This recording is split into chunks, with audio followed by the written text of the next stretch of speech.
So for our last show here on XDA, I asked myself what could be shared that would have the greatest impact. I've got it. The problem is it's not for little kids. It'll give them bad dreams.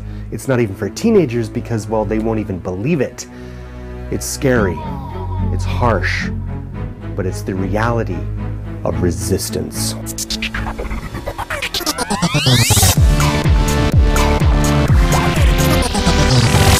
Alrighty then, welcome back XDA crowd. My name is Jayce, and today, the last day, we talk about resistance. More specifically inspired from the book, The War of Art. Nothing to do with war and very little to do with art, and everything to do with pursuing your calling successfully. Now, it may be art that you're pursuing, it may be creating great apps with code, but it's applicable to any worthy pursuit. Regardless of what you're trying to do with your life, it's about that. Here we go. So let's say, for example, that you're inspired by, the exposed framework, and you want to build something with it. So you've scheduled aside some quiet time to work undisturbed.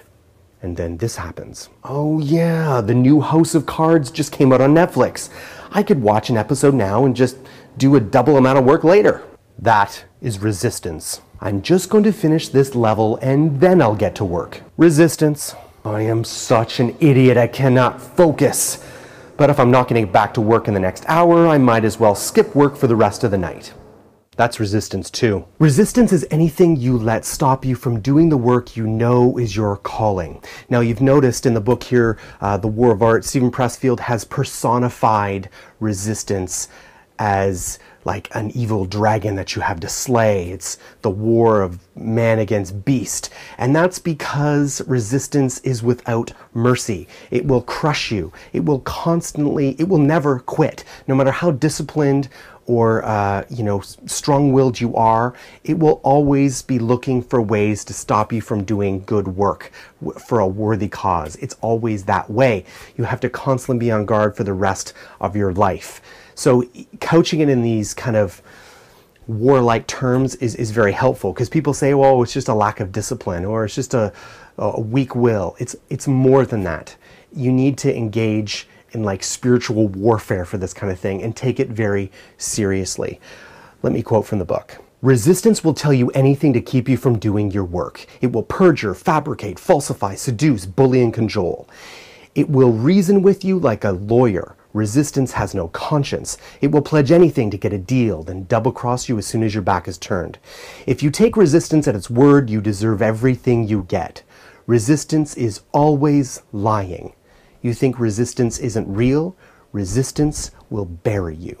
So, okay, smarty pants, we've talked about resistance. Now you know what it is. Jayce, how do we overcome it? I'm so glad you asked. You see, resistance doesn't have any strength of it on its own, right? It's fueled by fear. Fear. What do we fear? Well, here's what I think. I think when we come up with a plan, like we want to create a great app, or we want to be the next Instagram, or we want to create a new business, or whatever, we're like, wow, that's an awesome plan. And then we look at it and we're like, oh my God, how the heck am I going to do all the things necessary to get that done? It's daunting. Right? Because we're in our mind trying to solve all the little bit of problems that we don't know how to solve yet all at once when we look at the big picture. That creates a lot of unnecessary fear.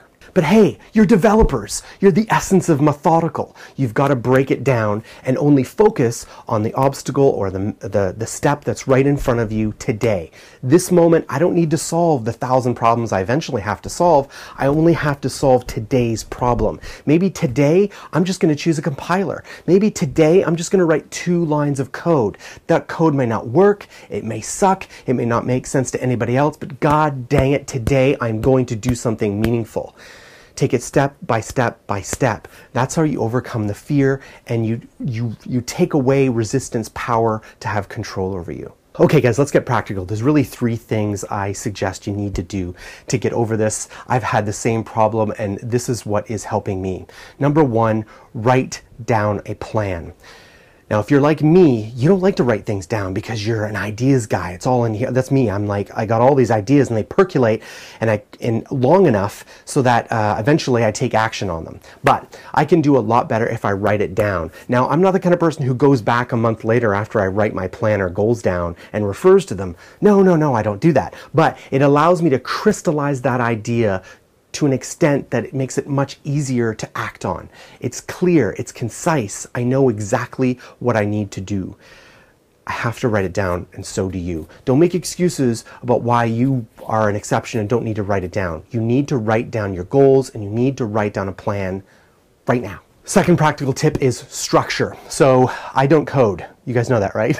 I don't code. I interview people who code. But one of the things that I've dealt with when we're talking about resistance is, well, I studied theater and musical theater. That's right, you guessed it.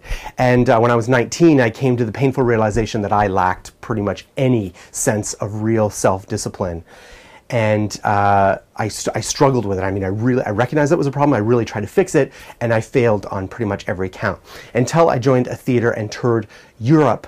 And almost overnight, I mean, within a week, I was suddenly superhuman disciplined. I was never late. I was always prepared. I was focused. I could work hours a day and seemingly not get tired. Well, one is because I was pursuing my calling. I mean, that's why I'm on the planet. I'm on the planet to tell stories and inspire people. And when I'm doing that, I'm at my best. But there was structure.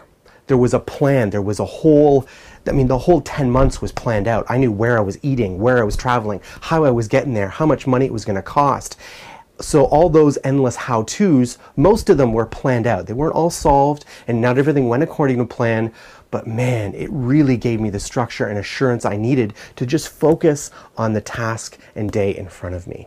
All right, so the final practical tip is an action calendar. So when I finished that tour in Europe, I came home and co-founded a new educational theater, and I had to take 8 young adults who had no previous theater experience, and in that 8 weeks, I needed to prepare them to perform a show that people would be willing to pay for. It was a daunting task. So I had an action calendar. Every day of every hour, they knew what needed to be accomplished at that time. And they knew which milestones we needed to hit in the first weekend, in the first week, by the third week, etc., etc. Now, it didn't all go according to plan, of course. I'm not naive, but at least it provided the structure and the battle plan, so to speak, the navigation, the map needed to go through. And all those little obstacles and plans, or little obstacles and problems they knew they were going to hit, I had a plan out for them for how to get there and what to do. It provides an enormous sense of assurance and direction. You need an action calendar. Okay guys, thanks for sticking with me for so long. I have to put some thank yous out there. I need to thank XDA, specifically my editor, Jimmy. Jimmy, I know you're watching this and you watch all my videos. Thank you. I know that although I haven't never missed a show, I have been late a number of times and I've kept you up late for it. I really appreciate your patience. Thank you so much, Jimmy. And you guys gotta love Jimmy because he takes care of this YouTube channel and he does a lot of work. He does a lot of thumbnails. He does transcriptions. Jimmy is the reason you have XDA Developers TV. I wanted to thank XDA community, and I read all your comments both on the YouTube channel and on the XDA portal. Thank you for your encouragement, and I wanted to extend a token of my thanks by giving How to Become Zuck, a day in the life of a software developer for free. It's going to be on my channel, How to Become TV, later today. If it's not up now, it'll be up soon. It's really long, right? It's the long version of some of the videos that you've seen from Google, Facebook, Tumblr, and all that kind of stuff, and they get into detail of what being a developer at these companies is really like. We debunk a lot of the myths about a career in code. It has been a pleasure. I really thank you guys. Please code now and continue to code. Take care, guys.